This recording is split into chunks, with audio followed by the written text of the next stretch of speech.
တချို့ကပြောသေးတယ်အတိတ်ပဲမသိရင်ပထမမကြောကောင်းဘူးဟာအဲ့လိုလည်းမဟုတ်ဘူးနော်အတိတ်ပဲမသိရင်ကြောကောင်းလားမကြောကောင်းဘူးလားကြောကောင်းပါတယ်နော်သူမနက်ကတော့မှမူလပဏ္ဏတအထက်ကရာစာဝါပို့ချတော့ပါလိုက်သေးတယ်မြတ်စွာဘုရားရဲ့ဒီအတန်တော်မှာအာယုံယူပြီးတော့တည်သွားတဲ့တိရစ္ဆာန်တွေလေကြားဘူးပါတယ်ဘာနဲ့သားလဲဖားနဲ့သားလို့ရှိတာပဲလေအဲ့ဖားကလေးဆိုရင်ဘုရားရဲ့တရားအဓိပ္ပာယ်ကိုသိလို့လားသိမလဲဘုရားရဲ့အတန်တော်ကိုကြည်ညိုတဲ့စိတ်ဘုရားရဲ့အတန်တော်ကိုကြည်ညိုတဲ့စိတ်နဲ့တည်သွားတဲ့အခါမှာနှစ်သားပါဖြစ်တာလေအဓိပ္ပာယ်ဘာမှမသိဘူးနော်အဲ့တော့အဲ့ဒါတွေကိုထောက်ဆမယ်ဆိုလို့ရှိရင်နော်မြတ်စွာဘုရားရဲ့တရားစာကိုမသိဘဲနဲ့ရွေ့နေကုသိုလ်ရတယ်ဆိုတာထင်ရှားတယ်နော်ကုသိုလ်ရတယ်ဒါပေမဲ့အဓိပ္ပာယ်သိရင်တော့ပိုကောင်းတယ်ဒီလိုပဲဆိုရတာပေါ့နော်အဓိပ္ပာယ်မသိဘဲနဲ့ရွေ့မနေတဲ့ကုသိုလ်မရဘူးတော့တချို့အဲ့လိုမျိုးကြီးဆုံးရောက်တဲ့စကားမျိုးတွေတွတ်တတ်တယ်အဲ့လိုမျိုးမပြောရပါဘူးနော်ရွတ်ကောင်းတယ်ဒါပေမဲ့အဓိပ္ပာယ်သိရင်လည်းပိုကောင်းတယ်ဒီလိုပြောတာကောင်းတယ်နော်ကောင်းပြီအဲ့တော့လက်ပြန်မာတွေဒီ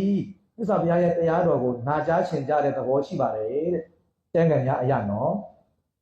ထို့ကြောင့်နတ်များ၏အကူအညီအဆောင်အရှောက်ကိုရလိမ့်မည်ဟုယုံကြည်ချက်ဖြင့်ဖိတ်ခြင်းဖြစ်တယ်ဟုတ်ပြီနော်ဒါ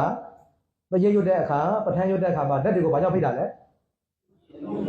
လက်တွေငါတို့များကူညီမလားစောင့်ရှောက်မလားပေါ့နော်ဘုရားရဲ့တရားတော်တွေကိုပူဇော်တဲ့ပုဂ္ဂိုလ်ဆိုတော့သူတို့နောက်တစ်ခုကသူတို့ကိုတို့ကအမျှဝေပါလေကုသိုလ်ကောင်းမှုတွေလုပ်ပြီးရင်အမျှဝေပါတို့ဥဒါနာပါဠိတော်မှာလည်းရှိတယ်မဟာဝါပါဠိတော်မှာလည်းရှိတယ်မာနိတာမာနယန္တိနံပူဇိတာပူဇယန္တိနံဆိုတာလေလက်တွေကိုအမျှဝေပေးအဲ့ဒါသူတို့ကိုပူဇော်တာတဲ့နော်လက်တွေကိုအမျှဝေတာပူဇော်တာလို့ခေါ်တယ်လက်တွေကိုပူဇော်ခြင်းဘာလို့ရမှာလဲအမျှဝေတဲ့နော်လက်တွေကိုပူဇော်ခြင်းအမျှဝေအဲ့တော့အဲ့ဒီလိုအမျှဝေတယ်ဆိုရင်လက်တွေကိုပူဇော်ရာရောက်တယ်မျက်နှိုးရာရောက်တယ်အဲ့လိုမျက်နှိုးတဲ့ပုဂ္ဂိုလ်ပူဇော်တဲ့ပုဂ္ဂိုလ်တွေကိုလက်တွေကလည်းပဲနော်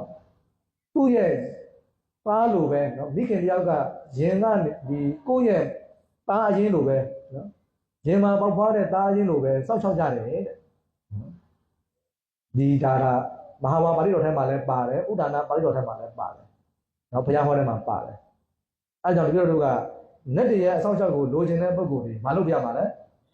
အမျှဝေပေးပါဟိုငပြောပွဲအုံပွဲနဲ့ပူဇော်တာကမသေးချောင်းနော်အဲ့ဒါငပြောပွဲအုံပွဲခကုန်သေးတယ်အချိန်လည်းကုန်သေးတယ်ဘုရားဟောအရာကအမျှဝေတာသိချတယ်အဲ့ဒါအမျှဝေပေးပေါ့အဲ့ဒါဆိုလို့ရှိရင်သူတို့ကိုအမျှဝေပေးတဲ့ကြောင့်လက်တွေကလည်းကိုယ့်အပေါ်မှာမေတ္တာထားတာပေါ့နော်မေတ္တာရှိတော့ကိုယ့်ကိုကူညီပေးတယ်ဆောက်ရှောက်ပေးတယ်ပေါ့အဲ့လိုဆိုလိုတာဟိုကြောင့်နတ်များ၏အကူအညီဆောက်ရှောက်ကိုရလိမ့်မည်ဟုယုံကြည်ချက်ဖြင့်ဖိတ်ခြင်းဖြစ်သည်အချို့ကက်ယောဂါတွေအန္တရာယ်များမှာနတ်ဆိုးများ၏ပယောဂများလည်းပါတတ်ရဆိုတော့ပြောပါတယ်နော်တဘာဝဘေးအန္တရာယ်လည်းဖြစ်နိုင်တယ်ကံကြောင့်လည်းဖြစ်နိုင်တယ်အခုလိုနတ်ဆိုးတွေကြောင့်လည်းဖြစ်နိုင်တယ်နောက်နတ်ကောင်းများလာရင်နတ်ဆိုးများပြေးချောင်တက်၍အန္တရာယ်ပေးခြင်းစသောအကျိုးပြေး၌နတ်ကောင်းများလာရောက်ရေးကိုလိုအပ်သည်ဖြစ်ရာနတ်မြတ်မာတို့ကိုအထုတလဲထုတ်ကြခြင်းအမှုမှာအစဉ်လာတစ်ခုဖြစ်ရသည်